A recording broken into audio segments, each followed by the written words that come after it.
যেভাবে ছিল সেভাবে কাউকে কাটা হবে না, কোনো পদ প্লাস মাইনাস হবে না। সপ্তমে যা ছিল অষ্টমে তাই।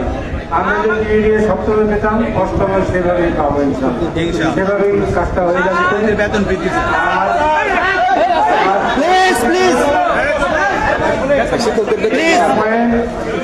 আর একটা হচ্ছে যে যাতে ঈদের আগে আপনারা এই পিছনের এরিয়ার সহ সব কিছু পান পাস হয় সেই ব্যাপারে সবার আন্তরিকভাবে আমরা চেষ্টা করে যাচ্ছি। আর শিক্ষকের বেতন বৃদ্ধি হবে।